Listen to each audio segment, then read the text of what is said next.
TG Geeks, episode 33, August 11th, 2015. How many people can we squeeze around a table for an interview?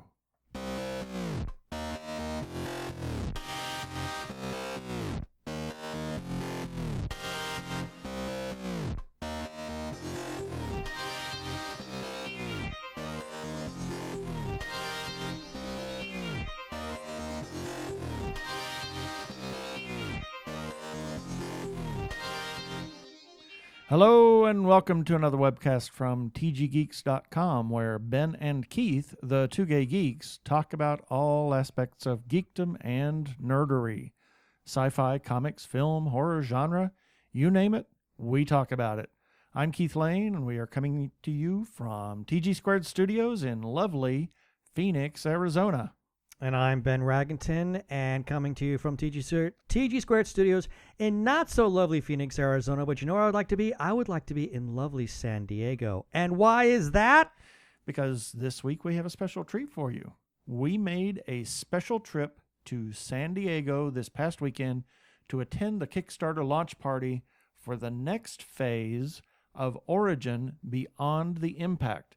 We've interviewed Jeff Patton, the director, and Mark Biaggi, one of the cast members, on previous shows, but this time we have the entire cast sitting around a table outside in a gazebo discussing the show. So it was really an incredible experience. We'll talk a little more about it on the back end after the interview, and we jumped right into the interview, so here it is. All right, so here we are with the crew and cast and crew of Origin Beyond the Impact, or BTI as it is referred to, and we are here at the kickoff of the Kickstarter campaign for BTI. So the movie, or the second part, right, Jeff? Tell us what this Kickstarter is for. It is now, as of last night or yesterday, referred to as a Feb series. A Feb series. What does that mean? It's a hybrid between a film and a web series, and it's our new phrase. Okay. You just coined it. It's a Feb series. It's so kind we're of like fabulous. It's a Fab. It's If you go to when you go to the Kickstarter site, it's going to be referred to as a Feb series. I'm not kidding. We're going to make up a new term. Yeah. We are. There we go. We have invented that. That is Jeff Patton's term. Yeah, that's Jeff Patton's term. You heard it first here. Patton. If you register that, there's your money. There you go. Jessica. It's true. Get on it. Jeff Patton's term. Actually, I have a friend that is a patent. He does patents, and he does all kinds of. Have him call Jessica, please. I will. So that's why we call this a webcast, not a podcast. Great. So, because we do it on the web. So Because you're not pod people. we're not pod people. That's right. No, Definitely not pod people. What's the difference? Pod people, well, when you fall asleep and the alien pods hatch open, you lose all of your emotions once they hatch.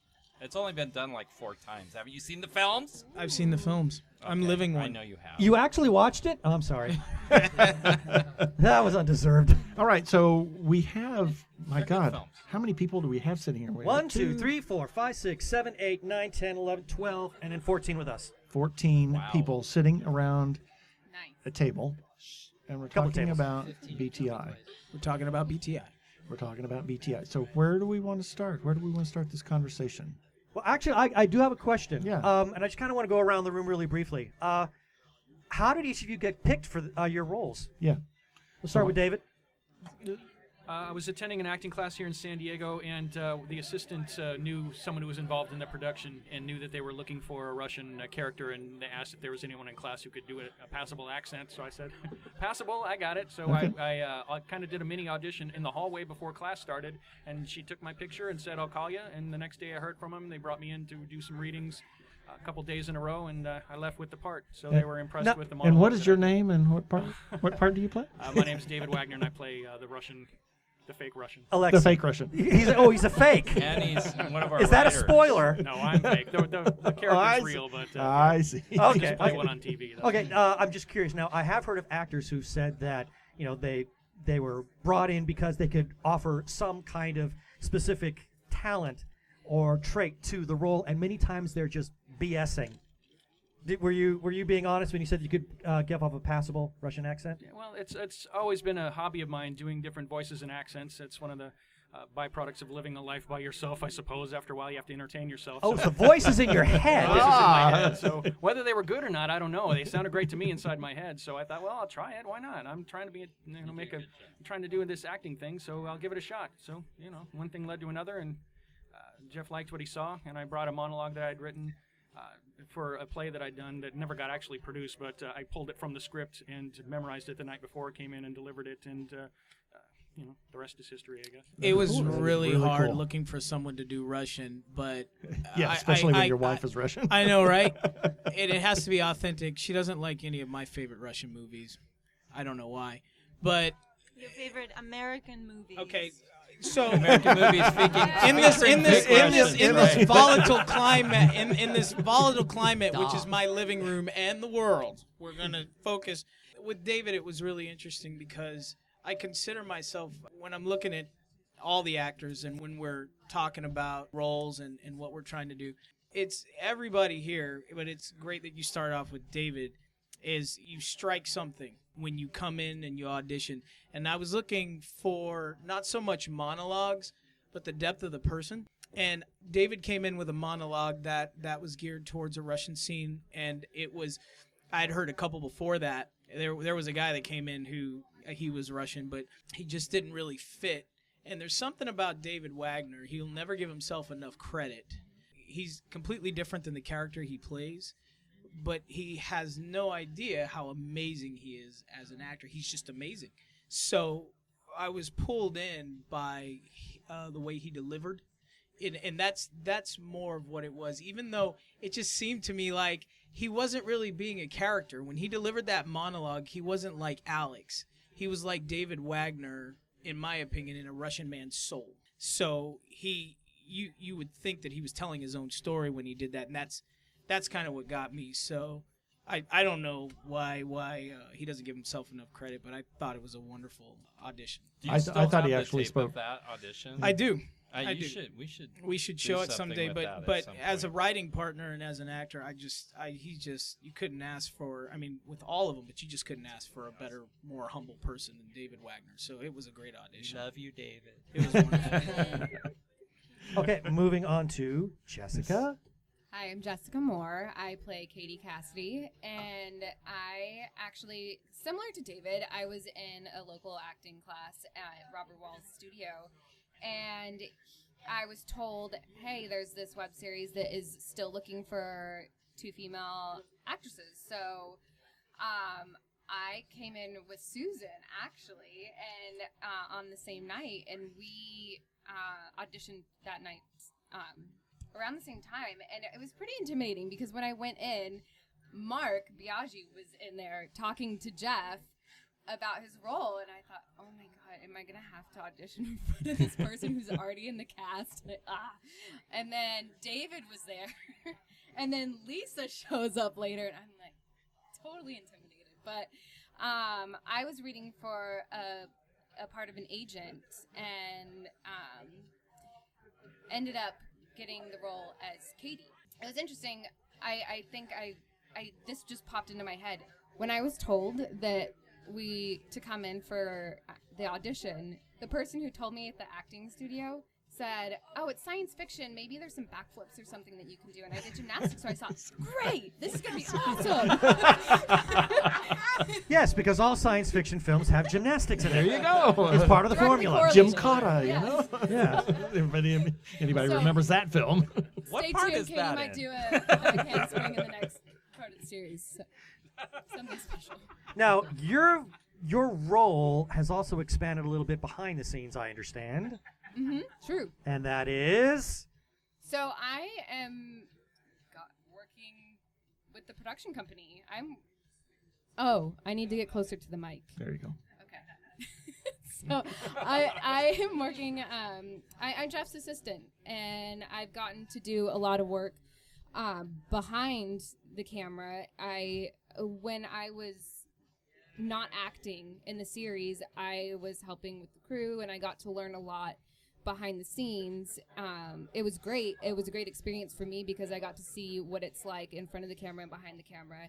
And I wanted to do this for my career. I want to be fully submerged in the industry and understand how it works and the business behind it. And Jeff has really taken me under his wing and taught me a lot about that. So this is a dream come true for me. And I think you get around fabulously for a blind woman. Oh, really? Thank you. Yes. Yeah, seeing you drive up was really impressive. Yeah, you drive well for a blind woman. I was highly impressed. Siri tells me where to go. Oh, there you go. Good. Aha. Turn left in the next 3 feet. Oh, don't hit that Maserati. Straighten the car. Yeah, she gives me a countdown. You're about to hit a bump. There we go. All right, who's Moving next? on. Mr. Mark. Hello, guys. This is our unofficial third gay geek. Yes. Yep. For those people who've heard the Mark multiple Bianchi boys. voice. So great to see you again. Yes. Oh, fabulous. I'm back. Okay, hi. So reiterate for us. Yeah, where I came from? Yeah. I had known a person who was involved in the production in the early stages who didn't end up being involved in the production later, but it was someone who said, similar to David, they were looking for someone to do some Russian work, and I do a lot of voiceover work, and I do a lot of accent and dialect specialty stuff. And she said, well, that's great. Can you be at this place tomorrow and bring a monologue that's preferably in a Russian accent? And I was thinking what I could do, and I remembered a play that I had done years ago that's based on a Russian science fiction story by Mikhail Bulgakov, right? Did I say it right? Yeah. Okay. And he wrote a story about a dog who becomes a perfect socialist, and then they decide he's terrible, and they turn him back into a dog at the end. And I was the dog. It's called Putting on the Dog here in America. And anyway, I remembered from many, many years ago doing that monologue, and I still had it pretty much memorized. So I brushed it up a little bit, changed it a little bit for the character and for my age and stuff. And so went into audition same day that David did, actually. It was just, I think, the two of us that day, wasn't it? Yeah, Jeff? it was you two, and Oh, no. Kristan was there. Chris was there. Kristan too. was there, and it was the two of you. Yeah, okay. And then Kristan was there, and that was it, I think. It was just the three of us. That's correct. And we were told that we're going up for, there were a couple Russian roles, so we weren't sure which one we were going to do. And I did a more comedic monologue, and David did a very heavy monologue, actually. It was amazing. I'm glad you got that on tape, because it's amazing. Bonus material. Yeah, totally. Definitely. And anyway, I'm sorry, I'm getting snuggling up with my castmates. There you go. My arms are, we're all kind of tight corners right now. Good thing we're a family. Anyway, If you weren't when this started, you will be now. I know we are. Yeah. We are. No, we always have been. Actually, one of the things that's been really great in this production is that everybody really. I mean, we all trust each other. We work well together. We like each other. It's fun. We have a lot of fun. It's been great growing with each other as performers and as characters too. I want to get back to that a little bit later, yeah. but that's a good point. Yeah. So, but in a nutshell, that's how I came on board. And I have a long voice acting career, and so that's kind of my voice brought me in particular in this. So for our listeners, what part did you wind up with? I wound up with a part of Max, who is one of the scientists at Crow. He's going to be taking a greater role in the story as we move forward with revealing some of what may have happened many years ago. Cool. Notice Dave Wagner has a smile on his face. David keeps help writing. David has been David is one of the Facebook very chat for the few longest people time. that knows what the next script looks like. So Yeah. And I want to get back to that a little bit later. Well, Jeff Yeah. has been kind of tight with the scripts. He's kind of like Star Wars, where you only get your little bit of script and you know what's going on with your character in this part, but not the others. What? You mean I But you know died what? today? They do. Yeah. They do so well when they don't know what's happening, because it's. I try to treat it like you would Like treat real life. something that you didn't Yeah. expect. Exactly. And I guess that's part of the process. I feel like you guys are gonna nail it anyway. And it's so. always a threat too, because if we screw it up too bad, he'll write us out. But there we go. Interestingly enough, I keep taking on cast members, so I don't know what's happening Yeah, here. we got too many of them. We may be Right? giving you the axe. we may have to get rid of some. It's like going to turn into Game of Thrones. I hope. yeah, they start killing people. I wanna be the It would dwarf, be keep it me would be around. exceedingly difficult. Your And part has been impacted. Yes, it's like a part of a limb, you know. So Yeah. I mean, what can you do? You can't. Well, you can't. I'm being held hostage. Hostage of the heart. Aw, we love you too. We love Okay, you too, Jeff. just stop. I'm gonna thank everybody again for the 2000th time today. Yeah, At least. It's just I'm proud. Yeah. I'm very You should happy be. for You these should be. guys. They're You have just so every right to wonderful. be. You They're have every wonderful right to guys. be. Okay, so moving on to Move that Hi closer there. to him. My name's Travis Osland. Oh, Get him some more. Get him some more space there. AKA Keith's nemesis. Yeah. Travis, my name 1960s. my name's Travis Osland, and I play the part of FBI agent William Shepard. and as Jeff says, if anybody who heard our review, Keith's nemesis, my best friend, because I loved Agent Shepard. Unbelievable. I've never seen I anyone didn't pinch hate anyone's him. head I off. didn't hate him. I didn't hate him. That was the first review was a great one. It was wonderful. Yeah, It was just- I really respect what you guys had said. Thank you. You should have heard that. I mean, the discussion we had the next day is, I really didn't like it. Really? I thought he was great. Really? I'm with He Keith. annoyed the hell out of me. Yeah, the fact that like anyone is even talking about it makes me feel pretty. So how did you pretty get special. picked for the part?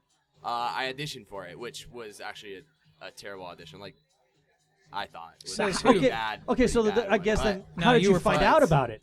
Okay, I found out of it through the same acting class that David was. David was in. Yeah, yeah, it was we David. auditioned You for and the you same and one. David were in the same class. And I thought it was a pretty bad audition. No, but, you did fine. Okay. Oh, he wound up with a part. So. Yeah, Well, it wasn't obviously the he part that was channeled originally- Agent Shepard if you got it. Well, he channeled Travis Osland, and I think again, I know we've talked about it before, but I guess that's part of the mystique that is BTI. I don't really select. Okay, first disclaimer here, they are all great at what they do. It's just the way that I chose them is, in my mind, it's different. I kind of looked past the audition, and I looked at what I could do with what they gave me. And they all gave me something to work with, and for the most part, they all gave me a lot. So you had a successful audition, in my opinion, because you gave me what I wanted. You gave me Travis, and I was able to do something with that. Yeah, and from that, both Jeff and David ended up writing a great character that I could just do a ton with, and they're coached me through it the whole way. So I was very fortunate to be. He got coached the first time, and he's run with it ever since. Cool. Very good. All right. So So moving on then. then we have Hi, my name is Canberra Potter, and I play Erin Baxter. The I'm fembot. actually really nice in real life. I promise. We've heard She that. is, For she what is. it's worth, Mark sang your praises when we interviewed him, and Well, of thank course, you, he did say yes. She's my favorite little fembot, but in real life, she's such a sweetheart. her character It is was a just lot of creepy. fun to play something so polar opposite of who I am in real life. So thank you, Jeff. So for how that did you get opportunity. into this then? I had actually worked on a regional commercial here in San Diego, and the makeup artist called me after our shoot and said, "Hey, my husband is the director of photography on this film that is coming up. They're still looking for one of their actresses. Would you be interested?" And I said, "Of course." And I really didn't know much about the project at all when I went to the audition. I believe it was Jeff and David, and I think Travis was there too. And I brought in a monologue that I had done actually for a short film, a short independent film, about a year or two before that. And it was just a clip, a monologue from that I auditioned with. And just from the audition and hearing Jeff's vision, I knew this was something that I absolutely wanted to be on board with. And his crystal clear vision and his passion is something that's contagious. It is amazing, and I could just tell from the moment I met him it was going to be a fantastic project to be a part of. Yes. Cool. We could tell the passion that Jeff has for this when we interviewed him. It was overflowing. Well, and the fact that the passion is also very infectious. Yes. Yeah. He says humbly. Infectious. Well, I mean, honestly, think about it. I mean, from the perspective of me just being me, when you walk into a space and somehow everything aligns. I was watching the edits of the interviews that I did with David and Travis and Jessica, and some of the interviews that I did in the past with the cast. The way I look at it, I'm seeing the world in a way that a child who just got everything he ever wanted. He's got a beautiful home. He's got a wonderful life. And then he steps into something that he loves, right? Mhm. And then now he's surrounded by people who are painting his picture. People go to bed and they dream about things, right? Yeah. You know, you can't. We all enjoy life. I'd like to believe that. But when you go home at night and you lay down and you start sleeping, you start dreaming of the things that you love, the worlds that you want to escape to. And for me, it's wonderful because each and every one of the actors sitting up here is building worlds for me. I mean, Right. just imagine. I mean, just think of the power of a world being built. Everything that you can think of, anything that you could ever want. Right. It may not be happening as fast, but it's happening in real time. I'm the luckiest man in the world, and I'm surrounded by wonderful people. So it's infectious, but they don't understand that they're giving that to me. It's not I'm feeding off of all of them. So it's easy for me to do this simply because you guys are at such a high level and your potential has yet to be even touched. I don't care how old you are. I don't care how early it is or how late it is. You're untapped. And I'm on a journey with you. I'm watching you grow, and I'm a part of that. I'm honored.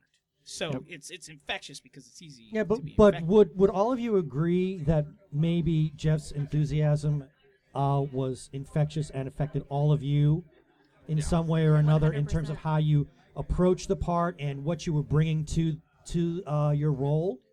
Which one's Jeff? You just walked into the party. I have a funny feeling I know who's about to die in the next segment. He's No, already dead. me and Andrew have a running joke, but it started with him and Travis. It's going to be the three of us driving off on a moped together. It's a motorcycle. I've heard about this Into the joke. It's a sunset. motorcycle. Can't wait to see where this goes. Yeah. Yeah. All right, so moving on.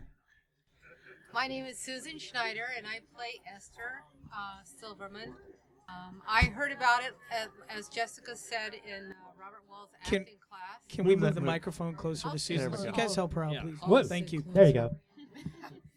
I'll do a. Is it Susan, just It's sit coming back and for he'll you. bring it to you. Let him bring it to you. There we go. There we go. I had a billion awful jokes just run through my head a moment ago. Now, Ben, No, I've wait had a several minute. glasses of wine. I'm feeling pretty good right now. taking a sip for you. So am I, actually. Yeah, like Jessica said, Kriston told us about the audition because he had auditioned for the project. So I went at night after work, and Jessica was already there, and she'd already auditioned. And I had no idea, but I trusted the source. So I auditioned, and Jeff was so warm and welcoming, and he made me feel very relaxed and very accepted, I guess the word. And I knew if I got cast that it would be a great ride, and it's been a great experience, and it's been a wonderful learning experience. But the most important thing is the love that's developed between all of us, and the tremendous amount of respect I have for Jeff, what he's doing, and the person that he is. Yeah.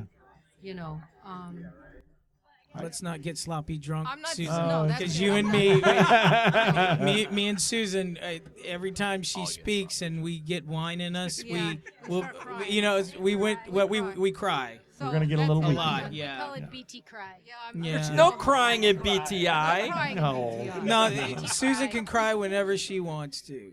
It's okay. I'll be right there with her. Yeah. It's okay. Cameron and I were crying during the Kickstarter videos. Oh my goodness. We were so proud. So Yeah. So I am very, very proud to be part of this production. Very proud. Awesome. It's a great video, and we're going to post that on the website Yeah. as well. So Next. Oh, don't be shy. Hi, my name is Lisa Winans. I played Jolie Silverman. Esther, that we just met, is my mama. Mama. She's my mama. I was one of the first cast? You were How at the was I? first cast meeting ever. Yeah. You were the last person to go on, and we didn't have a part for you, and we created a part because I love Lisa a lot. I thought she Cool. was wonderful. Good. So Says a lot if they're creating a part for you. Yeah, that was just a little bit flattering. Yeah. Oh. And I'm on board with everybody else. We are quite the family. I was cast October of 2013.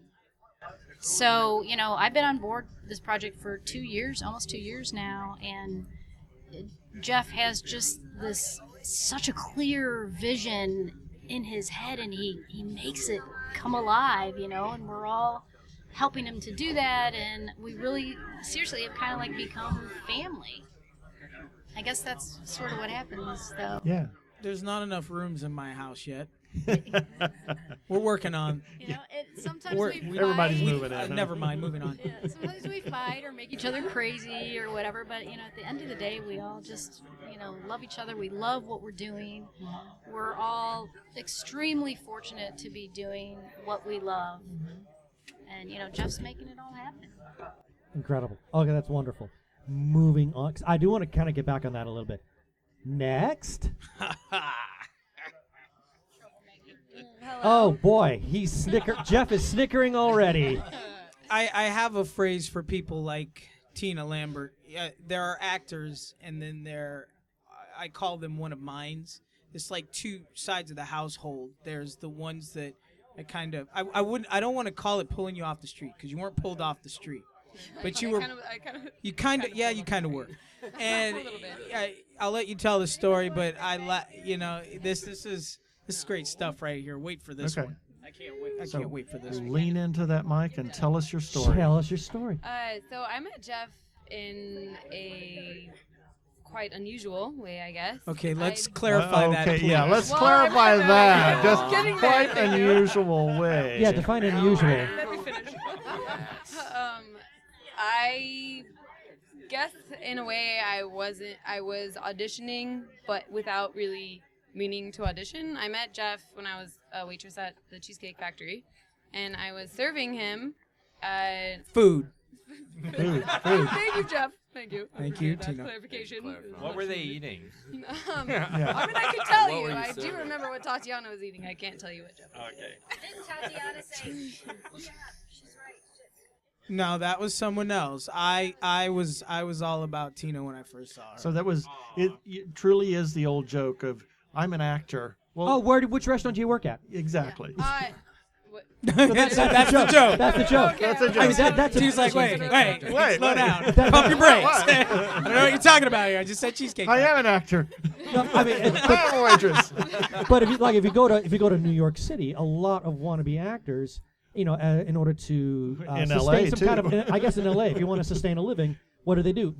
They're waiting tables until they can actually get that big break. Right. Well, I mean, look at Big Bang Theory. You're Penny. Oh, But yeah. Oh, you know how many times a week I got that at the Cheesecake Factory? I'll bet. Oh my gosh, it was ridiculous. But hey, life mimics art. No, it was it was. I mean, like Jeff said earlier, kind of the universe unfolds before you, and it just kind of happens, right place at the right time, I guess. We certainly know that. Right. So we were just shooting the shit. Really, I mean, it wasn't. Sorry. Have to edit that out. Let's see. That's at 30 minutes. I can't say that right. Where's Somebody my get that notepad? woman another drink, please. You're shooting the poop. There we go. Thank you. Much cleaner, but somehow sounds more disgusting. Not doing it. We were just chatting. That's what I'm saying. And you know, I don't know. He was looking at Tatiana, looking back at me. One thing led to another. Okay, now you know the. This is not getting any I'm better. gonna stop you. Okay, so the rumor goes, the story goes. You know, Tina was walking bubbly. You know, she's one of those people who she doesn't have to try. She wasn't sassy that night. She's sassy other times, but sometimes you just have it. She has it. It's she hasn't had more chances other than I think BTI right now to show that. But some people are just like they carry the charisma, and she was really good. Conversation.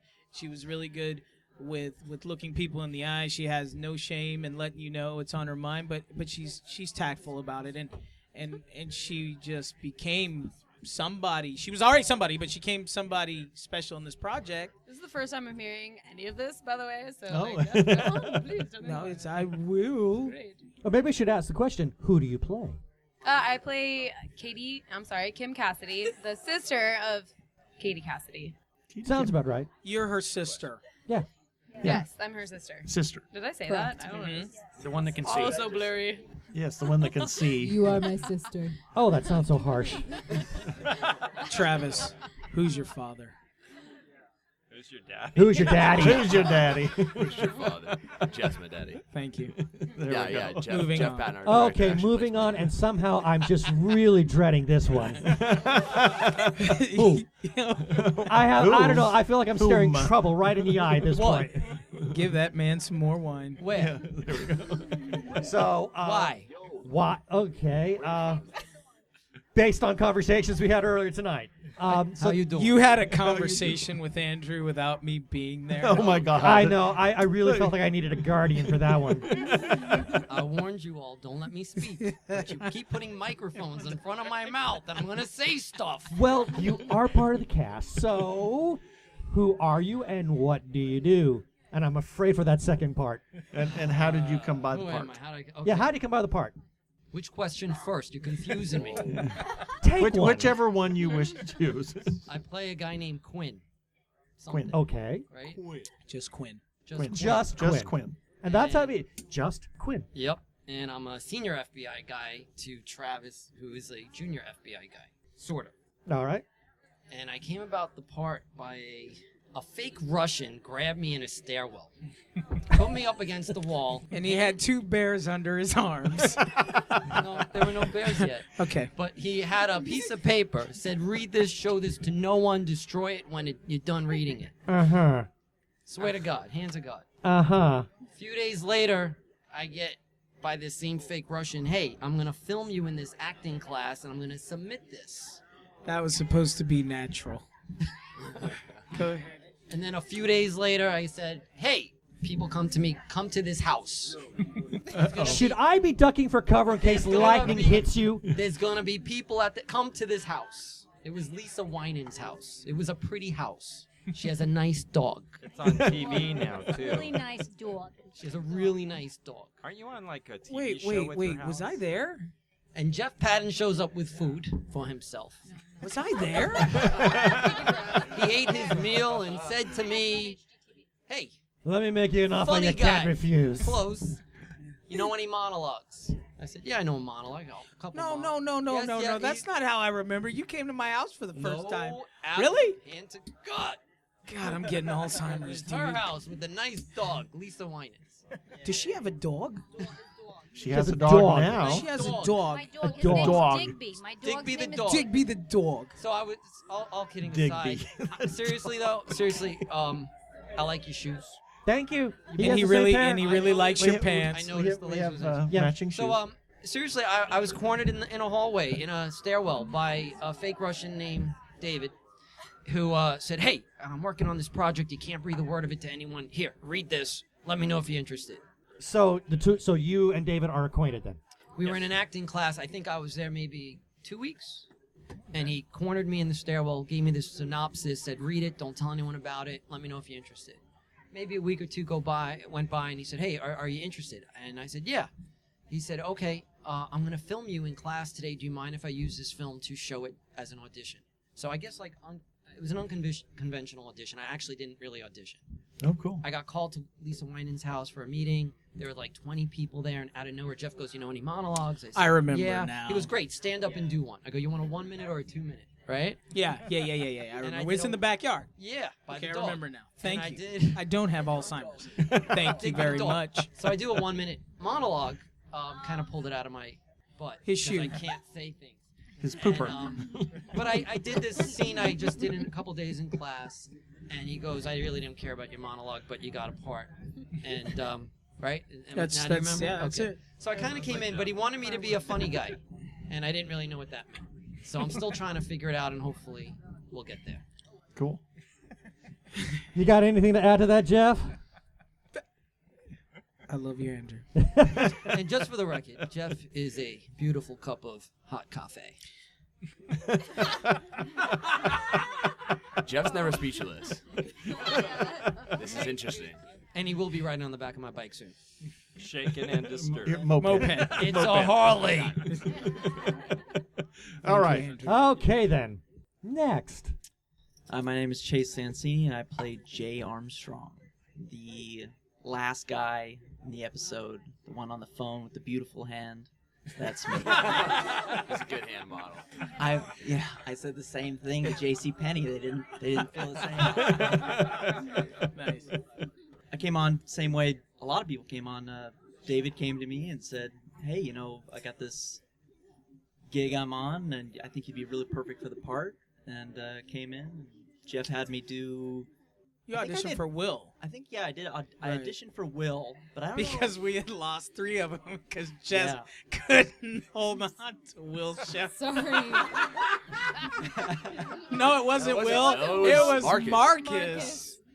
Wow, it was Marcus. Yes, they kept dropping out. The curse of Marcus. That's why he's dead. The curse of Marcus. That's cool. Oh, man. Thanks. Wow. So we have another person that's sitting around with us, and that is the very lovely Tatiana Patton. Oh, I'm going to let you speak. Hi, my name is Tatiana Patton, and I play Sonia Volkova. She is a Russian pilot, and it's a very small role so far, but it may grow into something bigger, potentially, depending on how well I do and how well I behave in the house. So let me ask this. Someone gets feeling someone else is now being held hostage. Right on. No, that's the first I've ever heard of that. Yeah. Let me ask this question. How did you get the part? I guess I behaved well. You're welcome. She's the only one that had to be on the casting couch. I wasn't going to say. I wasn't going there. I was wasn't gonna trying say, but that was supposed to be Hey, Lisa, we've all sat on the veiled. couch. She's also our official Russian coach, too. Yes. We've had a really nice discussion here. Do we want to ask some questions? Did you have some questions that you want to well, ask? one of the things that I've really noticed when watching Beyond the Impact, and I've seen it several times now, each character seems really fully realized in what they bring. I mean, you're not just two-dimensional people who are just trying to hit your mark and recite your lines. What did and any one of you can just chime in at any moment. What did you have in your mind? What were you bringing to the role? Did you have something backstory already figured out when you started playing your parts, or was Jeff coaching you along the way? Anyone? Yeah, I'll jump on Mike. Bueller. Okay, it's Mark again. I'm kind of a ham. Love. Anyway. No, actually, I had discussions with Jeff about the character that I'm playing, and I do play an important role in the story arc, and we tried to figure out how we could work that and what some of the character traits would be of the character. But it gave me a lot of freedom to develop the character, and I talked with David as well while he was working on the script, and we kind of came up with some backstory elements. I don't know how much is going to be revealed. in the story or not. So, and I always, as an actor, I go through and do a lot of my own backstory work. Whether or not it actually, is part of the true character, I don't know, because some of the story is still emerging, and I don't even have the script for the next parts yet. So there's parts of my character that will still emerge. But you make choices, and you develop a backstory, and develop subtext that you try to bring to the character to really make it real, and to make those scenes believable, and to really inhabit that character. And the time that we spent rehearsing and working together helped also to solidify the character and their traits, their quirks and things like that. Right. And that's how my process worked. If I can add too. Sure, go ahead. Not to kiss Jeff's butt here or anything, but Jeff has a really good ear. Yeah, I mean, I kissed it a lot last night, so my lips are a little chapped. Yeah. So it's Andrew again. He's nodding his head.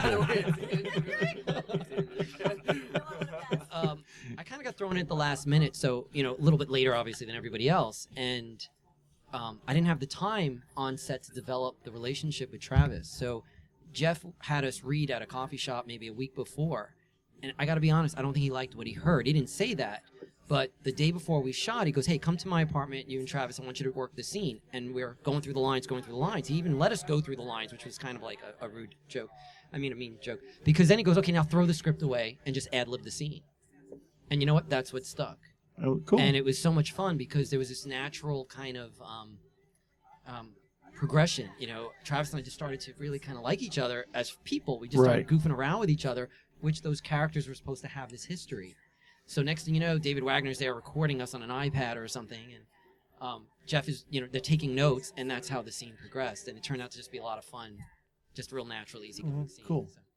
So back to Mark for just 1 second. It was kind of like what we talked about. It's kind of a method approach. Yeah, I mean, I come from a variety of different acting training, but method is certainly one of the things that I've been similar trained to in. him. But yeah, there's but I also did some work with what are called subtext training that came from Michael Shurtleff and one of my coaches, DJ Sullivan. I did a lot of work with that. But I think as an actor, you bring a lot of different tools into the fray, and different tools will apply to different circumstances, different scenes, different techniques. But definitely method is part of it for some of us.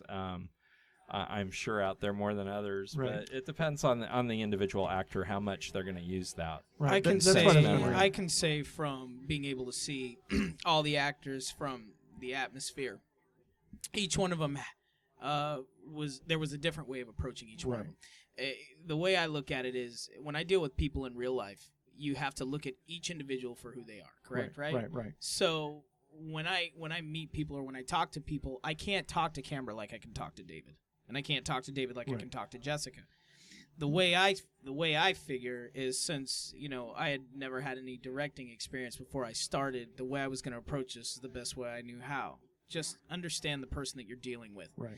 Because I think for the most part, no amount of training can prepare, in my opinion, any actor, any entertainer for what's at the essence of who they completely become.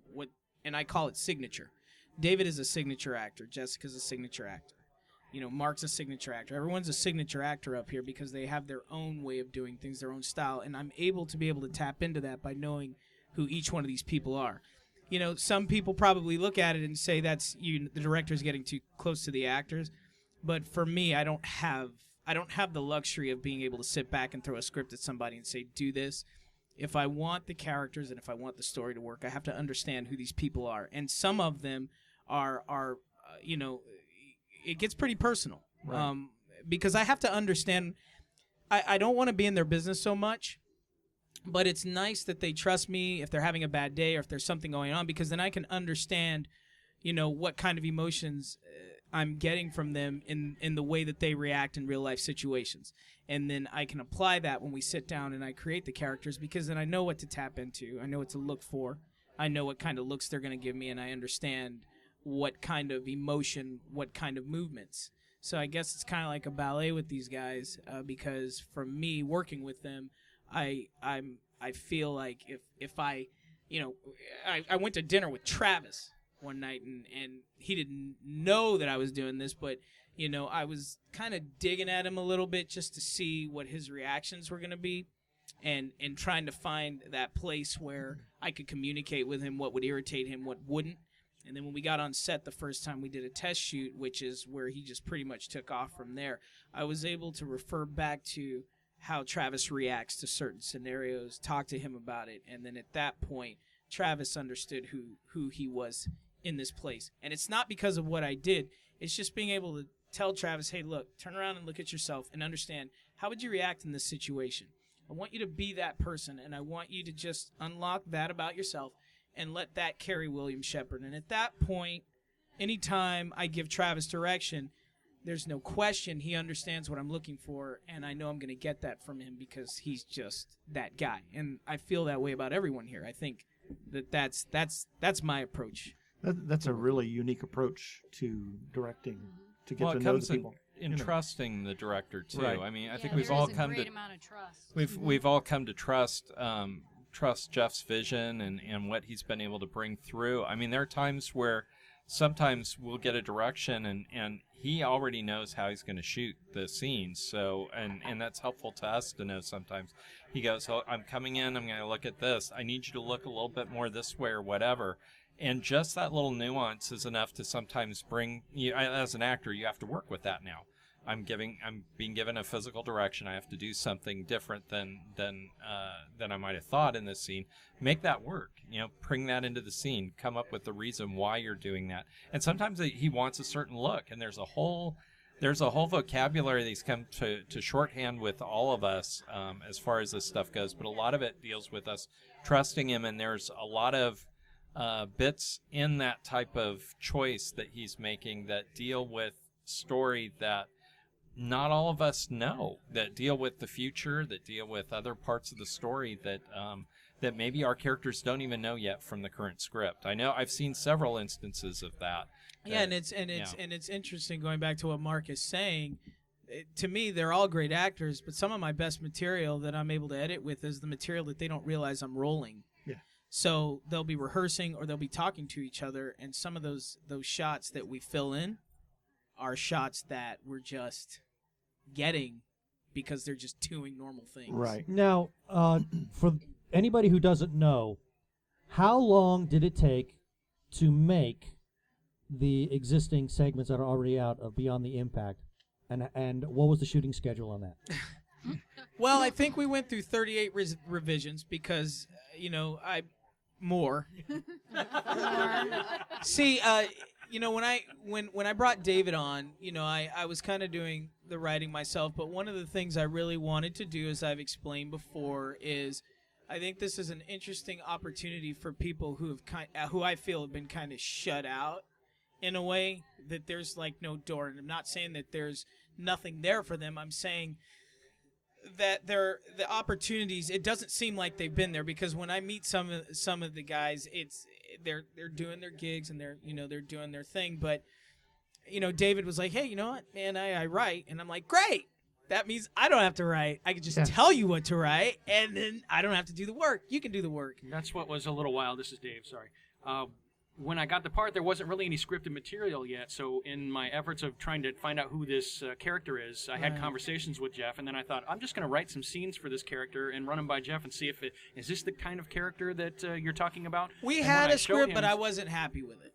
When I showed him these sample scenes that I thought were just going to get pitched, I was using them as an example. Is this the kind of thing? He's like, hey, yeah, this is right. And I kind of like this. You want to be on want to be on the writing team? I said, heck yeah, are you kidding? I'd love that. So that's how I kind of got that hat through a part of my character development, if that makes sense. Right, no, it makes perfect sense. And it's interesting because David, as beautiful as he is a terror to work with when it comes to writing at first. Because the hardest thing I think that anybody can deal with is giving him what's in my head and him saying, okay, yeah, I get it. And then he hands me a book. It's like 10 miles high, because Dave loves words. He loves to, if you're picking up a Coke can, he doesn't, it may be dialogue, but. Dialogue Dave. Yeah, Dialogue Dave. But I think there had to be a balance. We balance each other out because Dave, at first, he's a great writer, but he writes what I call in stage right? So on stage, you have to, if you're picking up a Coke can, I got the Coke can, I'm going to drink Coke now, it's that kind of thing. Dave writes like that, and he loves to give descriptives. But when I look at the script, I see that Dave's written something wonderful, but I also believe in people talk. And I said, people don't talk like this. When I pick up, something to drink at the house, I don't run in the room and say, honey, look, I'm drinking a soda. She'll see me. I don't drink soda anymore. She won't let me. But, there had to be a balance. So David will write something, and then I'll rip it apart.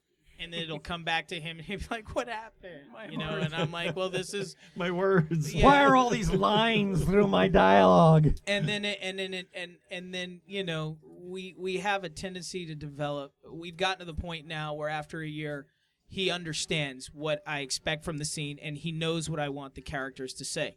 The first time around, I think the script was pretty ripped up, and Dave looks at me and he's like, "You're crazy. I don't even see how this is going to work." But the wonderful thing, the gift that I got from Dave was once it was shot, he got it. Right. He understood. So now when we sit down, it's less about, but why wouldn't this person do this? And it's now about, okay, so I see where you're going with this. A little hard to understand right now, but as we get further down the line, I'll get it. We make it work. And Cool. so, yeah.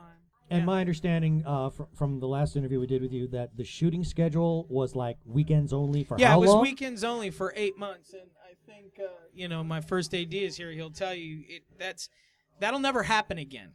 That was with a lot of rescheduling. Yeah, it was really tough. Yeah, trying to get everybody together. Well, it wasn't even that. I mean, the cast was actually really good, except for those bachelor parties.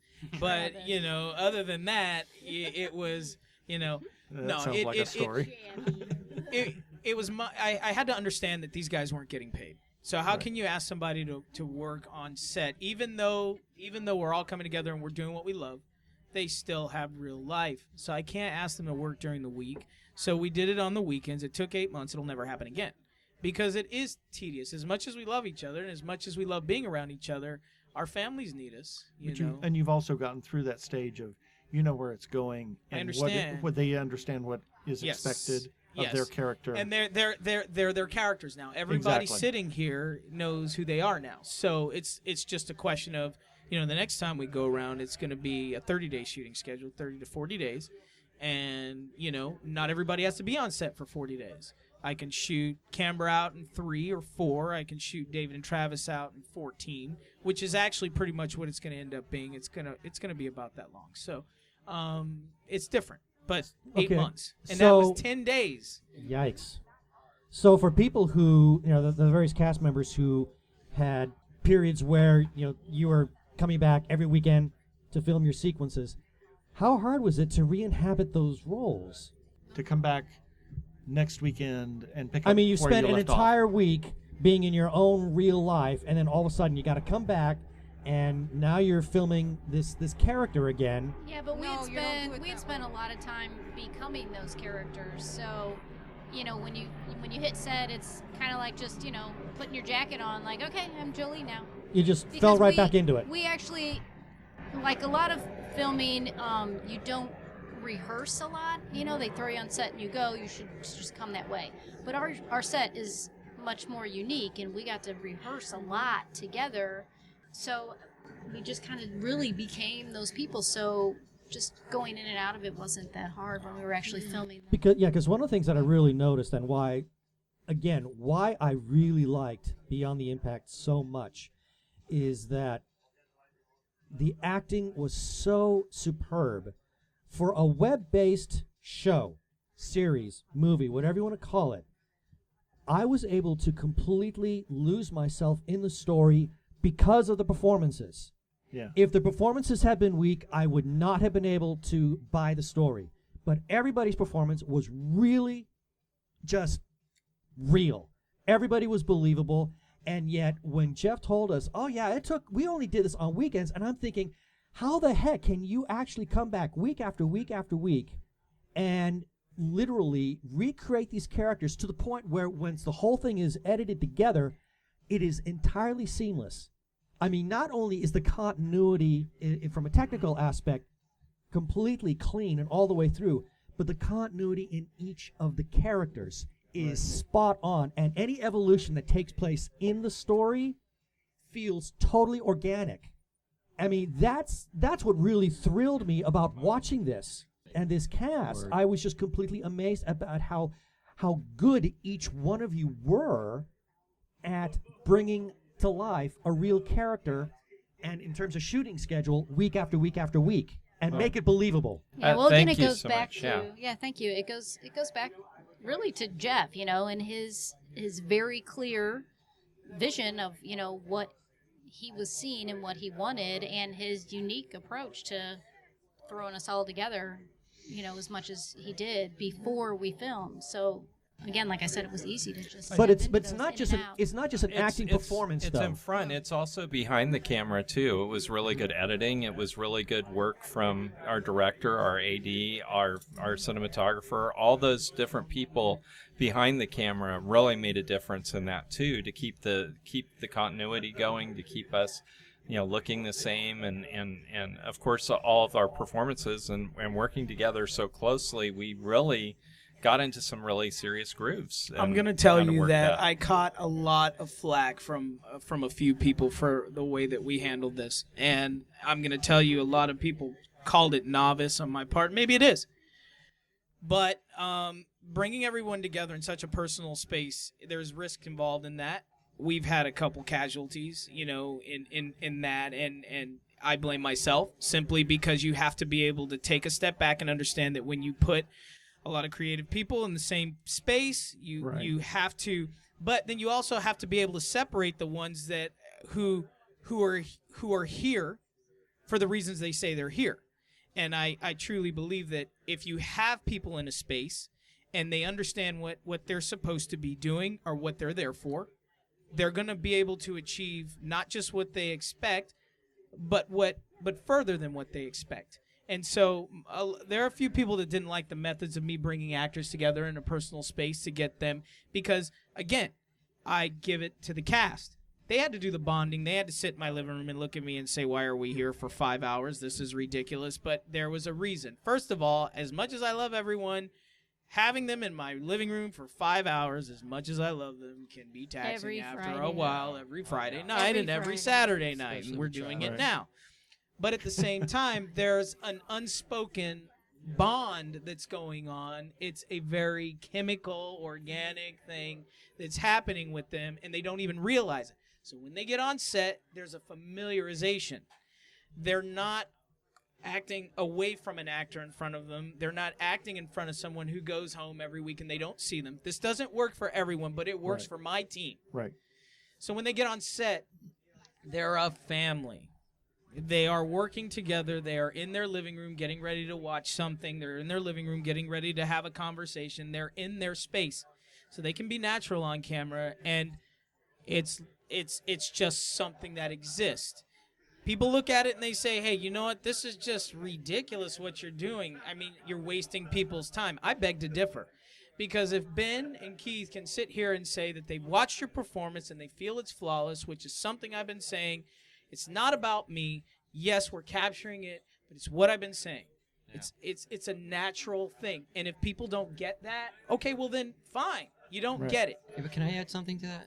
Have you ever spoken to an old friend after 10 years and you pick off like you Exactly. do? Yeah, exactly. Travis and I had 4, maybe 6 months of a break, and then we had to go back to that desert to reshoot. We knew exactly where to stand. We knew exactly how we were looking at each other. Minimal direction. It was just like that. It was like talking to an old friend from high school. That's great. Yeah. Okay, well, I think you've just answered that question. It's like trust. It's basically trust in each other and in our talents and what we're supposed to do. I don't trust Travis. I just like him. I like an wouldn't old either. friend. Don't trust me. Yeah. What I have to say too, having our jobs during the week, it was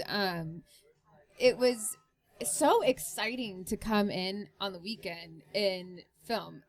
The whole week I was thinking about it. I was so excited. I can't wait. And so it seemed easy because it seemed like, okay, this is what we're supposed to be doing. And it was so exciting to see everyone every weekend. And it really broke up the monotony of life.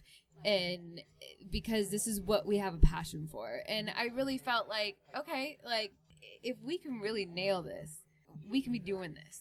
Cool. For a long time. And I don't know, It's a truly organic experience. Yeah. It is. For me, it was Jeff exciting.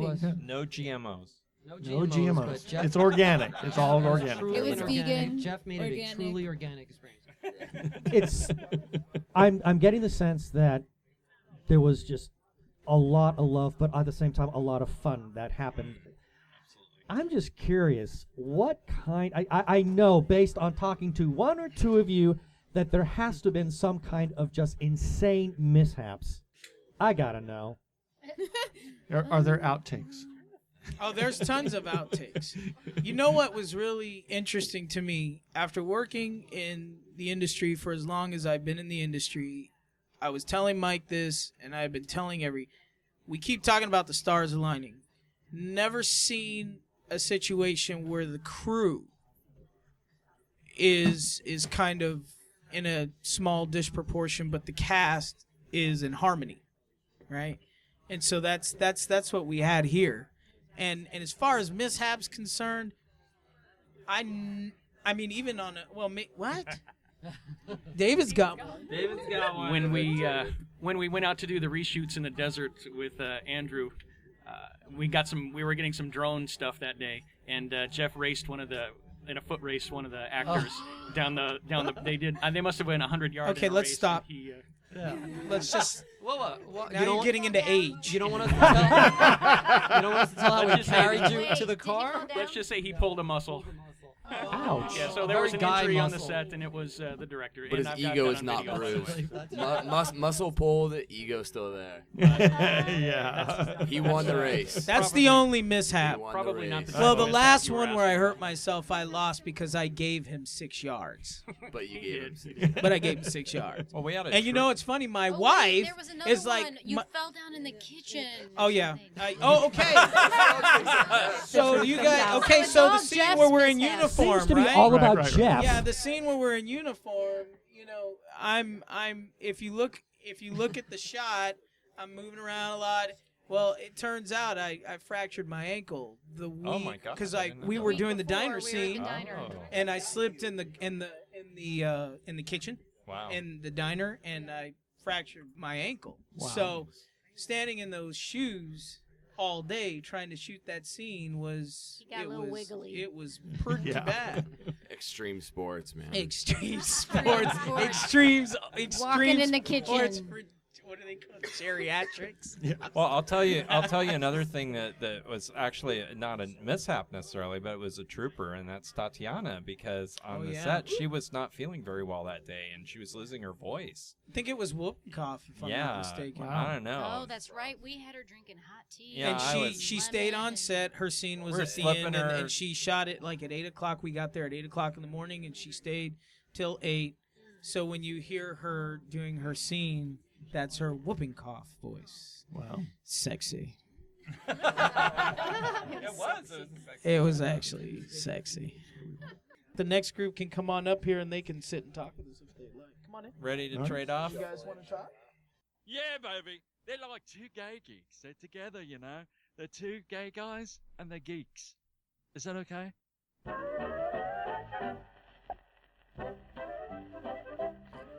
Here are a few selected birthdays for August 10th through August 16th. On August 10th, Ian Anderson is 67. And when he's not breeding fish, he's playing a flute. I thought he was older than that, actually. Actually, I did too. I was a little surprised when I saw 67, and he called himself old 10 years ago. I He don't think called so. He called himself old 30 years ago. Oh, jeez. Anyway, August the 11th, Chris Hemsworth is 31. Steve Wozniak, the Woz, is 64. And Ian McDiarmid is 70. The Emperor himself. Emperor Palpatine. August 12th, John Nathan Turner would have been 67. You know who that is? Please. I'm not even going to dignify that. Showrunner for Doctor Who Who. in the 70s and early 80s. August 13th, Sebastian Stan would have been. Would have been? Would have been. Oh, dear. Sebastian Stan is 32. And also on August 13th, Alfred Hitchcock was born in 1899. August 14th, Gary Larson is 64. God, I wish you'd start doing cartoons again. Oh, man, I love The Far Side. August 14th, James Horner would have been 61. And Alice Ghostly. How do you know? No, Alice Ghostly. Alice Ghostly. Alice Ghostly. That more of a Paul Lynde. She would have been 89 on August 14th.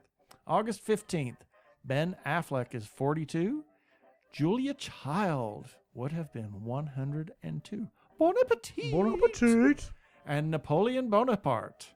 August 15th, 1769. August 16th, James Cameron is 60. And Julie Newmar is 81, and she still looks good. She looks fabulous. We saw her at Comic-Con a few years ago. She looks amazing. Absolutely fabulous. And now it's time for some listener feedback.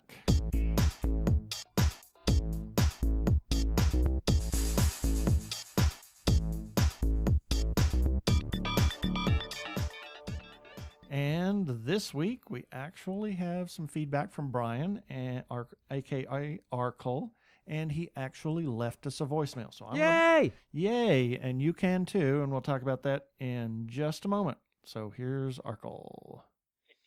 Hey, Ben and Keith, it's Arkle calling in a voicemail message for the first time. All right. Listening to episode 32, and isn't it all sad that with the news about Philip Glass and everything, that the only thing about the new Fantastic Four movie I'm looking forward to is the soundtrack? You're not the only one. Exactly. Yeah, this movie just does not look promising at all. And, contrary to what some people on my Facebook circles think, it's not like I want this movie to be bad. I know some people who did. That is so not where the cynicism and bitterness comes from at all. It's the fact that I want it to be good, but it just doesn't look like it's going to be at all. I mean, honestly, the only character in the trailer who had any real gravitas was, Sue and Johnny's father, and I imagine he's not going to have a huge role in the movie. I mean, Well, pretty much by a little default bit. going to be a supporting character. Well, hey, who knows? Maybe if this one tanks, maybe Marvel Studios can finally get the rights back. Ha! Yeah. Well, I guess. So, okay. Yeah, well, I agree with you. The only thing I was really looking forward to initially was the Philip Glass. However, it was stylings by Philip Glass. yeah, stylings by Philip Glass because, as we said, I think the name was Marco Beltrami. He was doing a lot of the heavy lifting on that, Yeah. and there was a lot of shadings that Philip Glass did. Although he Yeah. did. I think the closing credits was his Right. solely. Yeah, I'll just come right out and say, we saw the movie. Our review is up on our website. Check it out, tggeeks.com. But I'll just give you the short version. Sadly disappointed. And Keith, what was yours? I was disappointed too. Yeah. And not, I saw the other Fantastic Four film and, not the first one, but The second and third. Anyway, so, yeah. Yeah, we were kind of bummed by it. Yeah, anyway. All right, if you like our show, or even if you dislike it, you can comment on our Facebook page, on our YouTube episodes, or at tggeeks.com. And you can also leave us a voicemail like Arkle did, and we'll give you a shout out on a future episode. You can call our listener feedback line at 469-TG-Geeks. That is 469-844-3357. This is Mark Biaggi, and you're listening to the Two Gay Geeks webcast. You name it, they'll talk about it.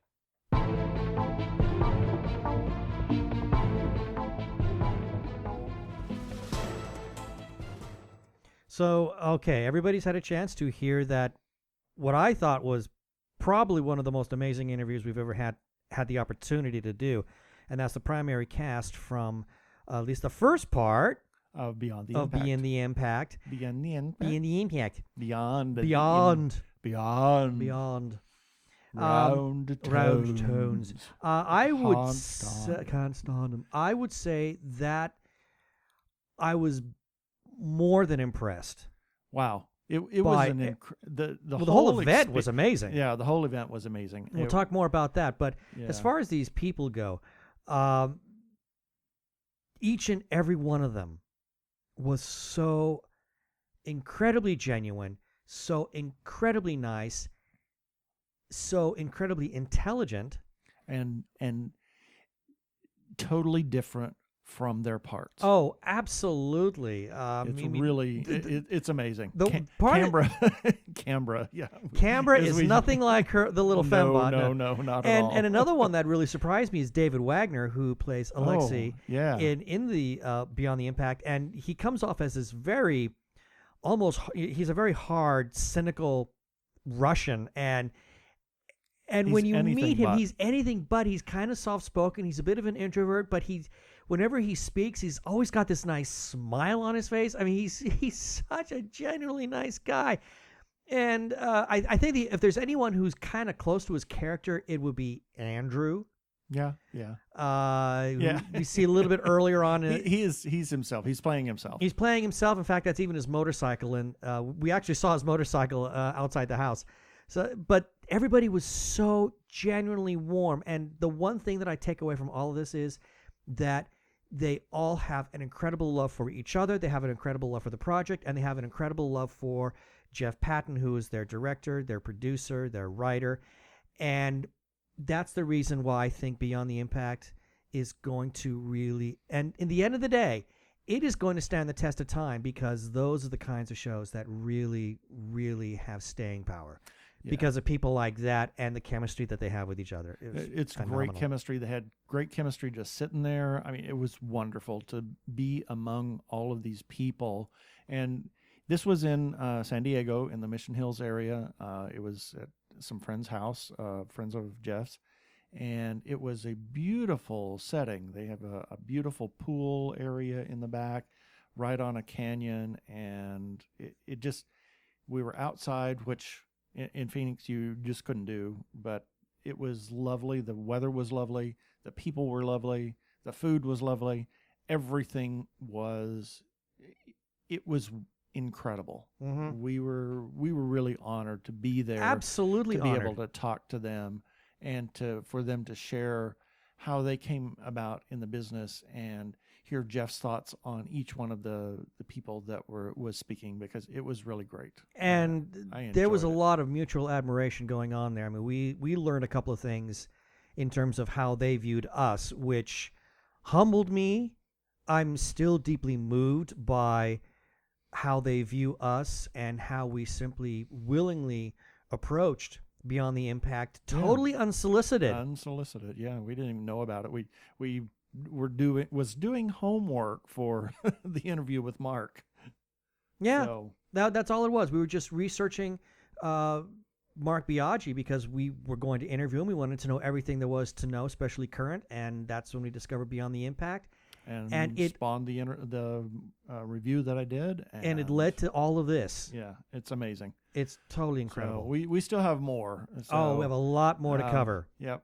So please continue to check the article for updates, for information, as we're going to continue to publish information on the website as we get that information.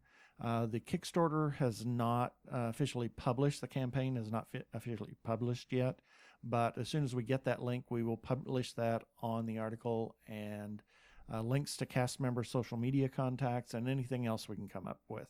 Yes. So, before we go, I got one last thing I want to say. I want to give a shout out to a Facebook group that is being very kind to us. They're allowing us to sort of host news stories and whatnot on Facebook. They are called The Gay Geek.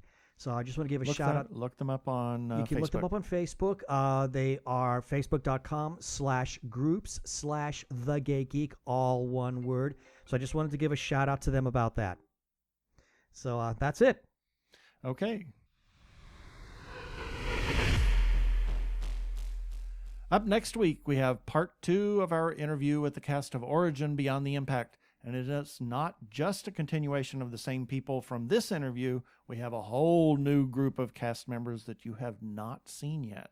Yes. Very interesting. interesting. Join us as we continue the impact.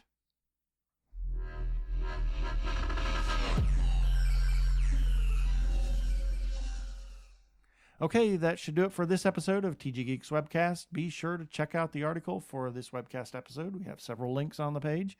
And remember, you can comment on our Facebook page or our website, tggeeks.com. Or you can leave us a voicemail at 469-TG-GEEKS. That is 469-844-3357. From TG Squared Studios, I am Keith Lane. Thanks for listening. I bid you peace. Cheers.